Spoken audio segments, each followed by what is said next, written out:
ขอสภะมงคลจงเกิดแก่ท่านทั้งหลายบุคคลที่มีสติ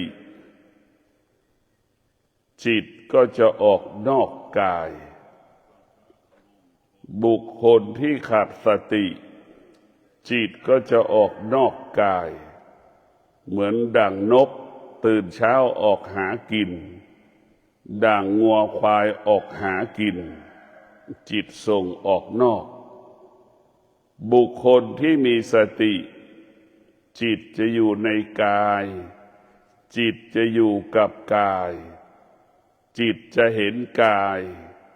จิตจะเห็นกายในกายว่ามันไม่เที่ยงบุคคลที่มีสติจะรู้ทั้งภายนอกกายว่ามันไม่เที่ยงรู้สิ่งที่อยู่ในกายว่ามันไม่เที่ยงบุคคลที่มีสติก็จะให้ความสำคัญกับกายและกับจิตกายเราจิตของเรานี่มีความสำคัญแต่มนุษย์จำนวนมากไม่เคยเห็นความสำคัญของกายของจิตเห็นสิ่งอื่นๆมีความสำคัญเหนือกายเหนือจิตเพราะจิตของเราไม่เคยฝึกจิตไม่เคยฝึกมันก็เป็นจิตของผู้ไม่รู้เมื่อไม่รู้มันก็หลงทางเมื่อมันไม่รู้มันก็ไปยึดติดคำว่าไม่รู้ก็เหมือนวกไปวนมาดั่งคนบ้าดั่งคนขับรถเข้าซอยออกซอยผิดวกไปวนมาอยู่กับซอยพวกเราทั้งหลายบุคคลที่มีสติจิตจะอยู่ที่กายกับจิตรู้ว่ากายกับจิตเป็นสิ่งสำคัญเป็นสิ่งจำเป็นผู้รู้คำว่าผู้รู้ก็เปรียบเสมือนควานช้างมันก็เป็นนั่งคอช้างใช่ไหมไอ้ผู้ไม่รู้เปรียบเสมือนคนที่จะไปนั่งหลังช้างน่ะนึกดูช้างมันตัวใหญ่แล้วจะเป็นเอาขาอ้าไปนั่งหลังช้างนั่งได้ยังไงความมั่นคงมันไม่มีเนี่ยผู้ไม่รู้เปรียบเสมือนคนนั่งหลังช้างผู้รู้เปรียบเสมือนคนนั่งคอช้างเราพิจารณาดูว่าเราบางนั่งคอช้างกับนั่งหลังช้างอันไหนมั่นคงกว่ากันผู้รู้จึงกำกับกายได้เหมือนดั่งควานช้างกำกับช้างได้เห็นไหมจิตของเราก็เหมือนควานช้างกายเราก็เปรียบเสมือนช้างนั่นแหละจิตเป็นผู้รู้จึงกำกับกายจิตของผู้ไม่รู้ไม่สามารถกำกับช้างได้เพราะมันนั่งหลังช้างเห็นไหมช้างจะสามารถตวัดงวงมันใส่เราก็ได้แต่ถ้าเรานั่งคอช้างเนี่ยช้างไม่สามารถตบัดงวงใส่เราได้เพราะมันรู้ว่าเรามีขอเหล็กอยู่มีอาวุธอยู่ใช่ไหมช้างมันก็รู้นะจิตมันก็รู้อย่างช้างนั่นแหละจิตก็เหมือนช้างมันก็รู้โดยธรรมชาติของมันรู้ดังสภาพของธรรมชาติของมันแต่ถ้ามันฝึกจิตแล้วช้างก็จะเป็นผู้รู้มากกว่าเก่าอีกไม่สำแดงอาการไม่ออกอาการเมื่อควานช้างขึ้นคอช้างเห็นไหมเพราะฉะนั้นพวกเราทั้งหลายสติมันเป็นหลักของชีวิตสติเป็นหลักของจิตสติเป็นหลักของกายเรามีเวลากินข้าวเราก็ต้องมีเวลาที่จะรักษาศีล เรามีเวลาที่จะนอนเราจะต้องมีเวลาที่จะนั่งสมาธิเรามีเวลาที่จะพัฒนาเรามีเวลาแก้ปัญหาเราก็ต้องมีเวลาใช้ปัญญา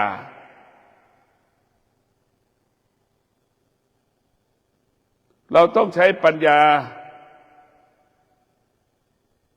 ทุกวันนี้เรามีเวลากินข้าวแต่เราไม่มีเวลารักษาศีลเนี่ยเมื่อเราไม่รักษาศีลกินข้าวก็ไม่อร่อยเราไม่มีสมาธินอนก็ไม่หลับเราขาดปัญญามีทรัพย์มีสมบัติไม่มีทรัพย์ไม่มีสมบัติก็ไม่สงบมีเหตุมีผลว่าไม่มีทรัพย์ไอ้คนมีทรัพย์ก็มีเหตุมีผลเพราะอย่างนี้มาถึงเป็นอย่างนี้มันจะไม่มีความสุขไอ้คนไม่มีทรัพย์สมบัติก็อ้างมีเหตุมีผลไม่มีความสุขเพราะสิ่งนี้มันเหมือนกันหมดเพราะฉะนั้นพวกเราทั้งหลายมนุษย์99%เนี่ยรู้เรื่องธรรมชาติ99%รู้เรื่องธรรมชาติ1%เนี่ยรู้เรื่องธรรมะมีหรือเปล่ายังไม่รู้เฉยๆเนี่ยยังเข้าไม่ถึงธรรมะรู้ครับว่าพึ่งอยู่บนกิ่งไม้แต่ยังเข้าไม่ถึงรังผึ้งเรายังไม่สามารถเอาผึ้งออกจากกิ่งไม้นั้นได้คนส่วนมากก็รู้เช่นนั้นแหละรู้แต่ยังเข้าไม่ถึงตัวรู้ว่าไก่แต่เรายังไม่สามารถจับไก่นั้นได้รู้เฉยๆ90%เป็นเช่นนี้รู้จริงเข้าถึงความจริงก็คือเหมือนเรารู้ธรรมแล้วเราก็อยู่กับธรรมได้ก็เหมือนเราไปจับไก่รู้ไก่แล้วไปจับไก่ได้นั่นแหละแล้วก็ได้กินไก่อีกเนี่ยจับไก่ก็ได้อยู่กับไก่อีกฝึกไก่ได้อีกอย่างเงี้ยคือเราอยู่กับความเป็นจริงส่วนมากเราอยู่กับความรู้สึกเอาความรู้สึกมาเป็นความเอาความรู้สึกมาเป็นความรู้เอาความรู้สึกมาเป็นความรู้ไก่อย่างเงี้ยเราเห็นว่าเป็นไก่มันก็ใช่ไก่รู้เฉยๆว่าเป็นไก่เราก็รู้คนกินไก่เป็นลักษณะแบบไหนต้มยำเป็นอย่างนี้ต้มส้มเป็นอย่างนี้ไก่ย่างเป็นอย่างนี้เราก็รู้แค่นั้นแหละแต่เรายังไม่เคยชิมมันเลยเห็นไหมรู้เฉยๆเอาความรู้สึกมาเป็นความรู้เอาความรู้สึกมาเป็นธรรมะเพราะเราเกิดจากธรรมชาติมันจึงครอบงำกายกับจิตเราธรรมชาติก็เปรียบเสมือนเปลือกไข่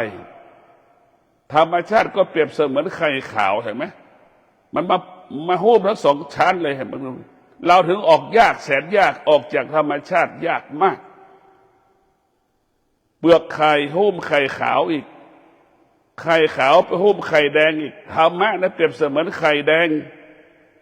มันถูกธรรมชาติเห็นไหมมันจึงลำบากพอสมควรก็เหมือนหยกนะหยกก็อยู่ในดินลึกๆเห็นไหมเป็นก้อนหินอยู่ในดินดินก็คุมหินก้อนหินอีกก้อนหินก็คุมเนื้อเม็ดหยกอีกนั่นแหละธรรมชาติมันกำกับมันกำหนดมันควบคุมให้เราอยู่ภายใต้อำนาจของธรรมชาติธรรมะคือไข่แดงทุกคนเห็นไข่ก็รู้ดีว่าธรรมะคือไข่แดง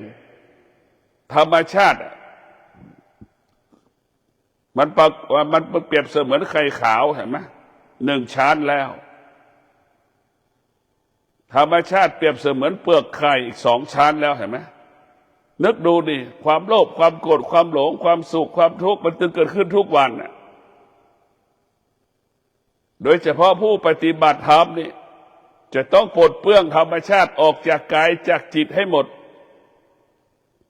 ถ้าผู้ปฏิบัติธรรมยังมีธรรมชาติอยู่ในจิตในใจอยู่ในหัวใจของเราแล้วธรรมะไม่เกิดเราจะต้องเอาไข่ขาวออกให้ได้เราจะต้องเอาเปลือกไข่ออกให้ได้ให้เหลือแต่ไข่แดงเหมือนไข่เค็มน่ะเราจะปอกเปลือกไข่เค็มออกแล้วก็เอาเนื้อแยกไข่ขาวที่มันหุ้มไข่แดงได้ไข่แดงก็จะเป็นก้อนไข่เค็มเห็นไหมไข่เค็มเนี่ยเนื้อสีไก่สีแดงๆมันจะเป็นก้อนเลยพวกเราต้องมีสติพิจารณาทุกวันนี้ธรรมะเพียงคำพูดแต่จริงๆแล้วมันเป็นธรรมชาติหมดมันไม่ใช่ธรรมะกินกับธรรมะมีกี่น้อยกี่เปอร์เซ็นต์เราพิจารณาดู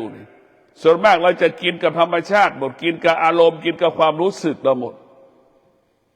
กินกับความสุขกินกับความทุกข์หมดถ้ากินกับธรรมะมันก็สงบอย่างเดียวสุขไม่มีทุกข์ไม่มีไม่สุขไม่ทุกข์เบื้องต้นมันจะเป็นแบบนี้ที่สุดมันจะไม่สุขมันจะไม่ทุกข์ผู้บรรลุธรรมน่ะไม่สุขไม่ทุกข์ที่สุดบรรลุธรรมก็จะเป็นเช่นนั้นแหละทุกวันที่เรามีสุขเรามีทุกข์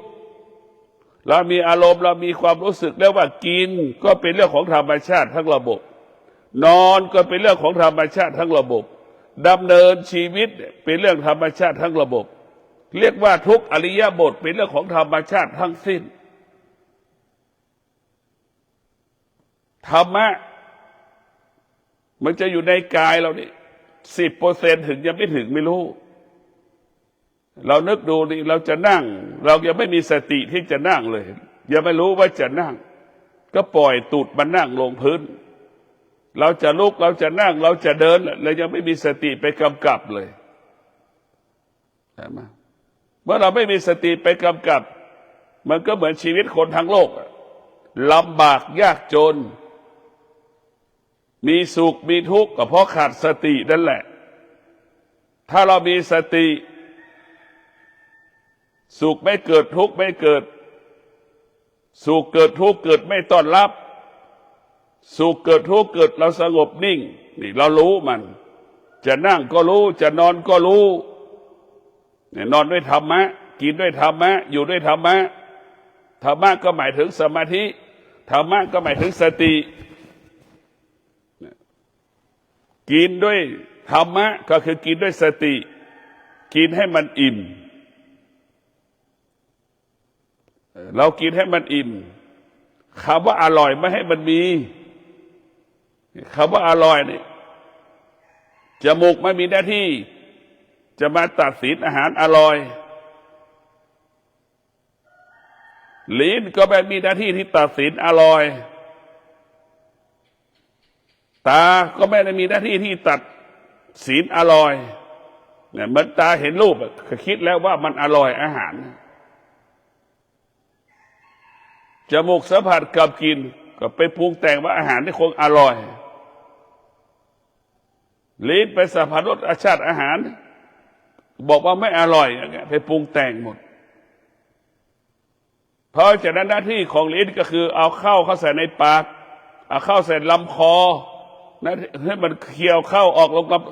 ในลำปากลำคอแล้วแค่นั้นแหละหน้าที่ของลิ้นเพราะฉะนั้นพวกเราทั้งหลายเรามีสติรู้หน้าที่ของลิ้นคือเอาเข้าใส่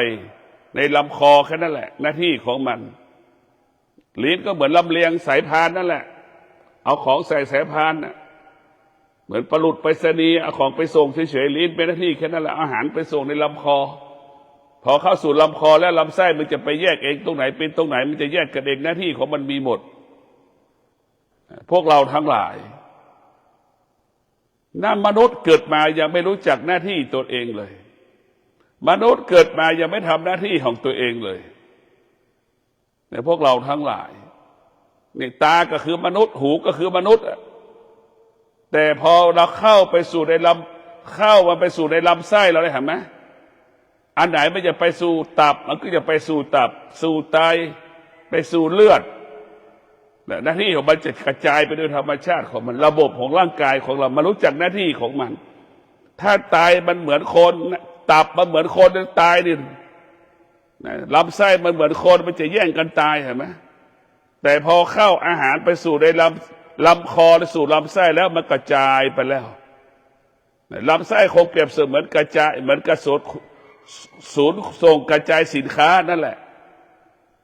มันกระจายไปอาหารนี้ไปอยู่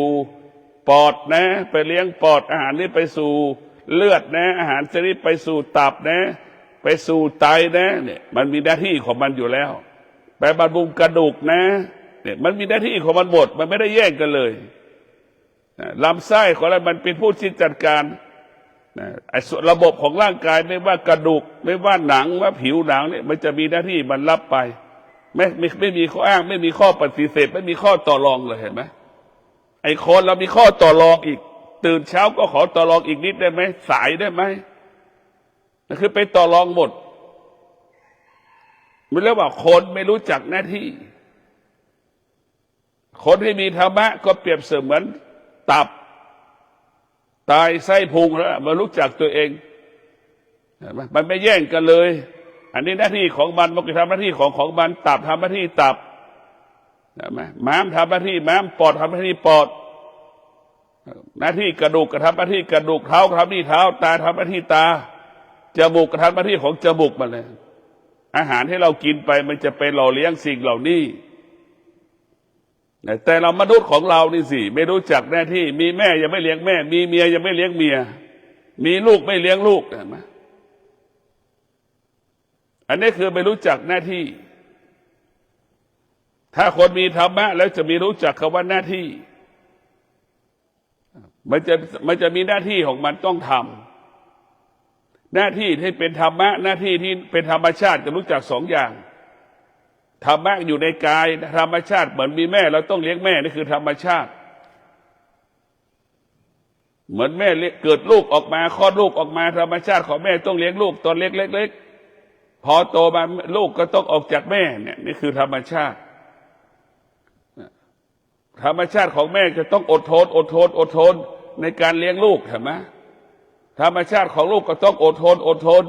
ที่จะต้องดูแลแม่ตอนแก่มันก็เหมือนกันหมดเห็นไหมมันสมดุลจะตาย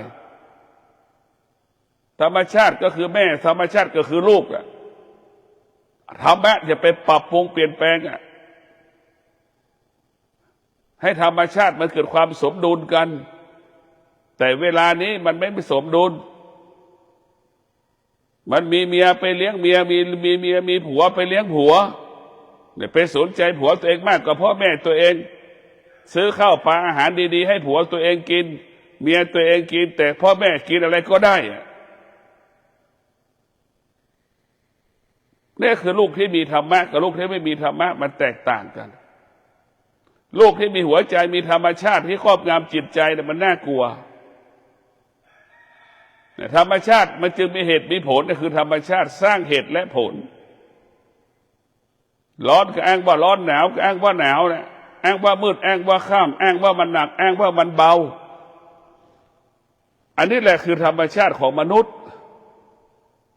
ก็เลยยากจนเพราะธรรมชาตินี่แหละมนุษย์ที่ร่ำรวยเพราะธรรมะหนาวก็สู้ร้อนก็สู้ฝนตกก็สู้เห็นไหมอดทนวิริยะภาคเพียรโอกาสเราไม่มีแล้วฤดูฝนอย่างเงี้ยอาชีพบางอาชีพอาศัยฤดูฝนเราจะต้องอดทนเราจะต้อ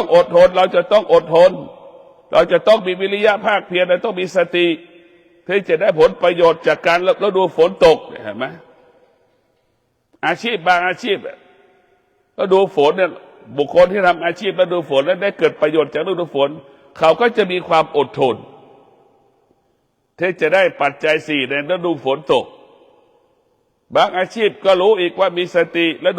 ดูแรงบางอาชีพก็จะได้ปัจจัยสี่จากการประกอบอาชีพฤดูแล้งเนี่ย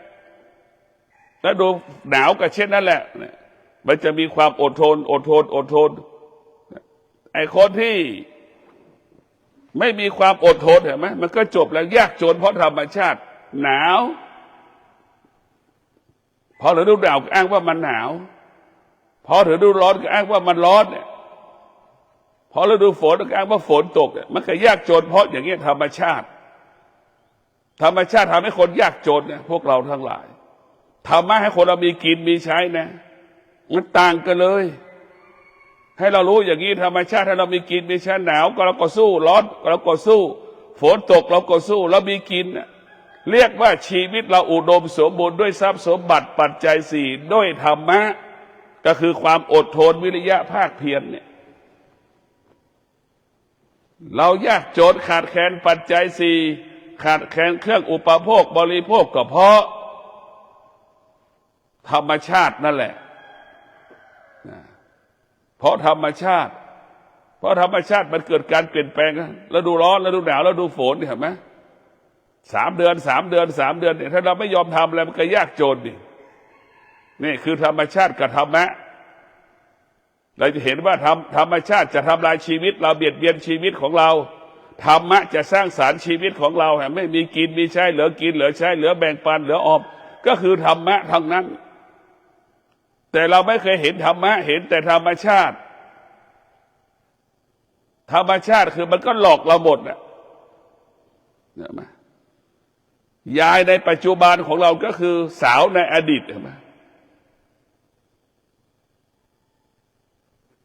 ยายของปัจจุบันเราก็อดีตก็คือสาวนั่นแหละคือสิ่งเดียวกันนะเห็นไหมมันก็สมมุติขึ้นไปสภาพไปตามกาลเวลานี่แหละคือธรรมชาติเบื้องต้นรับธรรมชาติได้พออายุมากๆรับธรรมชาติไม่ได้อีกเห็นไหมนี่คือธรรมชาติหลงแล้วก็เกลียดแล้วก็ชังแล้วก็รักหลงเกลียดรักชังอยู่แล้วธรรมชาติเป็นอย่างนั้นคนที่มีธรรมะคนที่มีสติจะไม่รักจะไม่หลงจะไม่เกลียดจะไม่ชังจะอยู่เหนือโลกจะอยู่เหนือรักอยู่เหนือโลภอยู่เหนือกฎอยู่เหนือหลงอยู่เหนือเกลียดอยู่เหนือชังเห็นไหมแต่ว่าเรียกว่าธรรมะจะอยู่เหนือธรรมชาติ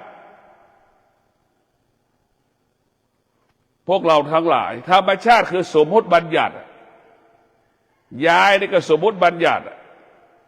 ปัจจุบันนี่เป็นยาย80 90 70นี่คือยายแล้วสมมติขึ้นมาว่าเป็นยายวันนั้นอดีตก็คือทารกแรกเกิดเห็นไหมสมมติเป็นหนึ่งแหละยายในอดีตคือสมมติคือทารก2 ขวบอีกวิ่งได้เดินได้ยายวันนั้นอดีตก็เป็นเด็กอายุ12 ขวบอีกมีข้อต่อรองมีข้อต่อเถียงขัดแย้งกันอีกวันนั้นยายอายุ15 16เห็นไหม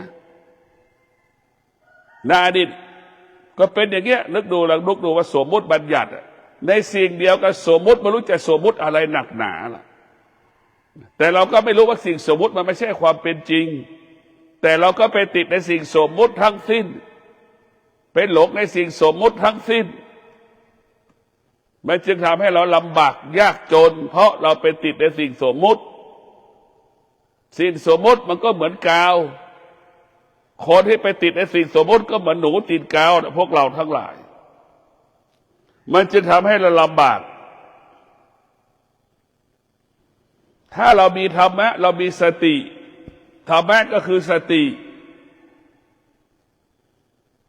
ธรรมะคือควบคุมธรรมชาติช้างเนี่ยเปรียบเสมือนธรรมชาติธรรมะเปรียบเสมือนขวัญช้างเห็นไหมกำกับช้างได้กำกับธรรมชาติให้ช้างไปลากสูงได้ให้ช้างไปไถนาได้ช้างทำงานให้เราได้หมดนั่นแหละธรรมะจึงเป็นผู้ควบคุมธรรมชาติร่างกายเราเป็นธรรมชาติจิตเป็นธรรมชาติแต่ธรรมะเป็นผู้ควบคุมจิตสติธรรมะเป็นผู้ควบคุมกายคือสติพวกเราทั้งหลายกายกับจิตก็เป็นธรรมชาติธรรมะเนี่ยมันคงสภาพเดิมตลอดเวลาคงสภาพเดิมตลอดเหมือนไฟที่มันร้อนไม่มีไฟไหนในโลกมันเย็นมันไม่มีเหมือนดั่งน้ำในโลกที่ไหนน้ำมันร้อนมันไม่มีแต่น้ำเย็นเท่านั้น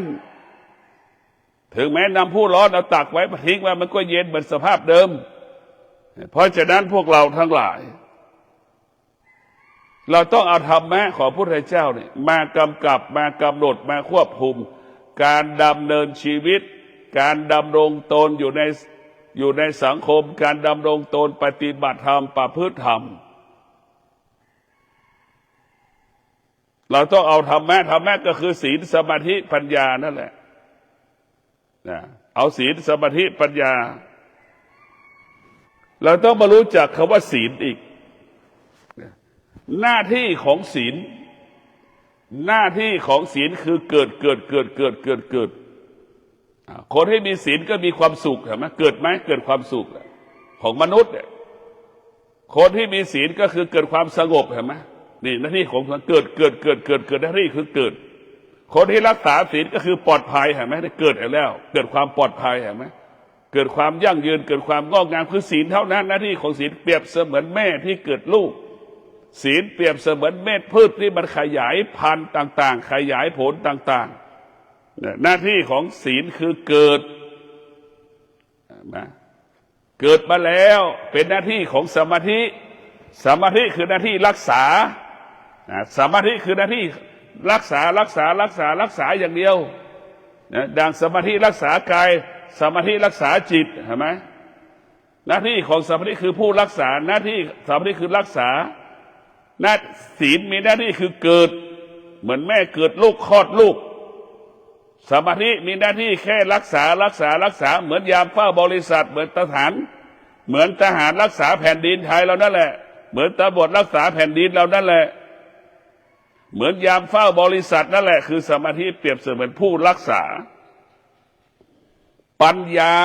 ก็เปรียบเสมือนผู้ปรับอะไรปรับความสมดุลระหว่างกายกับจิต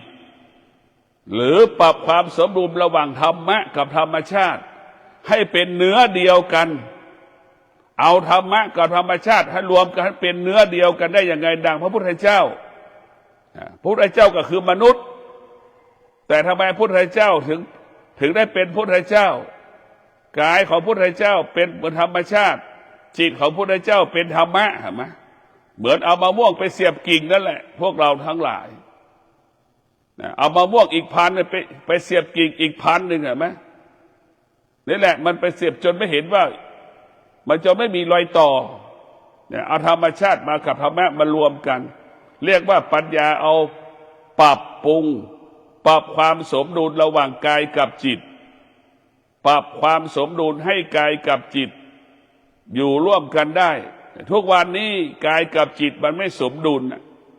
บางครั้งก็อยากตื่นบางครั้งก็ไม่อยากตื่นไอ้ที่ตื่นเนี่ยถูกบังคับให้ตื่นเห็นไหมมันไม่สมดุลกันแต่พวกเราทั้งหลายหน้าที่ของศีลคือเกิดหน้าที่ของศีลคือเกิดหน้าที่ของสมาธิคือรักษาหน้าที่ของปัญญาคือปรับความสมดุลกายกับจิตหรือธรรมะกับธรรมชาติให้เป็นเนื้อเดียวกันดังที่เราต้นไม้เสียบกิ่งติดตาทาบกิ่งนั่นแหละจนถึงที่สุดเราก็เป็นเนื้อเดียวกันหมดนะเพราะในพวกเราทั้งหลายปัญญาปรับความสมดุลธรรมชาติมันก็มีความสำคัญต่อธรรมะไม่ใช่ว่าธรรมชาติมันไม่มีประโยชน์ไม่เกิดประโยชน์มันก็ไม่ใช่ทุกอย่างมันเกี่ยวข้องผูกพันมีความจำเป็นมีความสำคัญเหมือนกันหมดธรรมชาติก็เปรียบเสมือนตานะถ้าตาเราบอดเราก็จะไม่เห็นอ่านหนังสือไม่ได้อย่างที่หูเราหนวกก็ฟังครับแล้วก็ฟังไม่ได้เห็นไหมมันก็ต่างกันอีกทำงานไม่สะดวก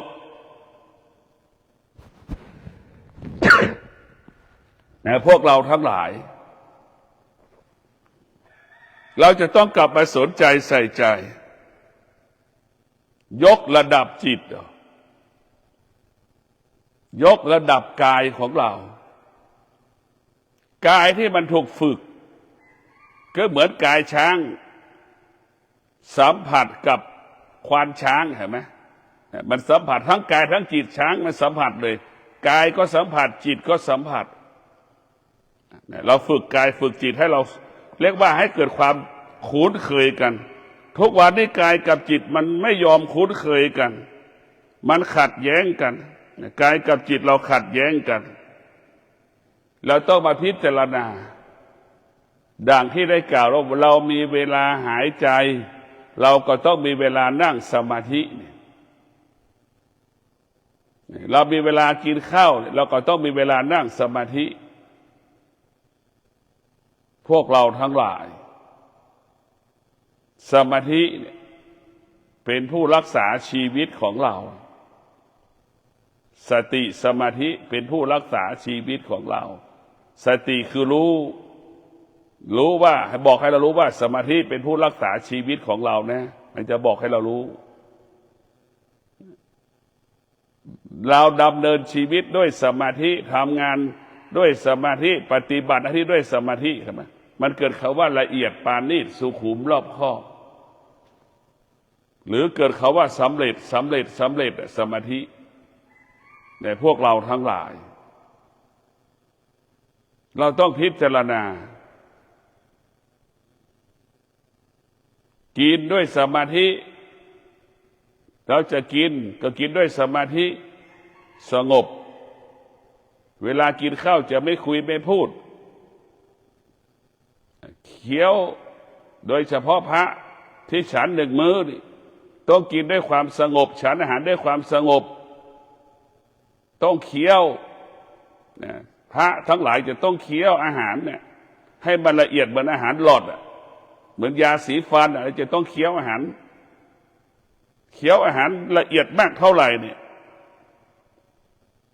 นะเคี้ยวอาหารละเอียดมากเท่าไหร่เนี่ยมันก็อิ่มมากเท่านั้นอาหารก็อยู่ในท้องเราลำไส้เรามากมันก็ไม่หิวพระธุดงค์ถูกมากจะกินข้าวฉันข้าวและมีสมาธิค่อยๆเคี้ยวไปเรื่อยเรานึกดูดิเรานึกดูกันแล้วกันใบตองแห้งเนี่ยเราเอามาโม่เห็นไหมมันเหลือนิดเดียวเหมือนหอมเนี่ยหอมแดงหอมขาวเนี่ยเราเอาช่างได้5 กิโลเนี่ยพอเราไปตักแห้งมาเหลือ1 กิโลนั่นแหละมันจะหายไปนั่นแหละนึกดูพวกเราทั้งหลายเราจะต้องเคี้ยวอาหารใช้เวลายาวนานในการเคี้ยวอาหารให้อร่อยเคี้ยวอยู่ตรงนั้นแหละให้มันละเอียดเหมือนอาหารหลอดเหมือนนักบินอวกาศกินแต่อาหารหลอดนั่นแหละมันทำให้ร่างกายอยู่ได้เพราะฉะนั้นพวกเราต้องมีสติพิจารณาแต่ว่ากินด้วยสมาธินอนด้วยสมาธิกินด้วยสมาธิก็มีสุขภาพดีนอนด้วยสมาธิก็สุขภาพดีนอนด้วยสมาธิก็ละอดีตละอนาคตพวกเราทั้งหลายละอดีตละอนาคตอยู่กับปัจจุบันส่วนมากมันจะนอนด้วยความคิดเรียกว่า 90% นอนด้วยความคิด 10% นอนด้วยสมาธินอนด้วยสมาธิกับนอนด้วยความคิดก็แตกต่างกันคนที่นอนด้วยความคิดเนี่ย1 คืน 1 วันนี่เป็นอัมพฤกษ์เป็นอัมพาตเส้นเลือดแตกกี่ลายเส้นเลือดอุดตันกี่ลายเพราะเราเครียดเคยมีเงินแต่ไม่มีเงินเปิดเทอมอย่างเงี้ยยังไม่มีเงินจะเสียค่าเทอมให้ลูกจะเปิดเทอมยังไม่มีเงินจะซื้อเสื้อผ้าให้ลูกคิดถึงแล้วนี่แหละนอนด้วยความคิดชีวิตเราจะสั้นนอนด้วยสมาธิชีวิตจะยั่งยืนนอนด้วยสมาธิสุขภาพดีนอนด้วยความคิดทำลายสุขภาพของตนเองในพวกเราทั้งหลายก็ขอให้พวกเราได้มีพิจารณาเพื่อหวังขอความสุขสวัสดีจงเกิดแก่ท่านทั้งหลายขอให้ท่านทั้งหลายมีสติพิจารณาว่าธรรมชาติเป็นผู้เบียดเบียนชีวิตธรรมะเป็นผู้รักษาชีวิตให้เรารู้ว่าศีลหน้าที่ของศีลก็คือเกิดหน้าที่ของสมาธิคือรักษาหน้าที่ของปัญญาคือปรับความสมดุลให้กายกับจิตอยู่ร่วมกันได้ขอเจริญพร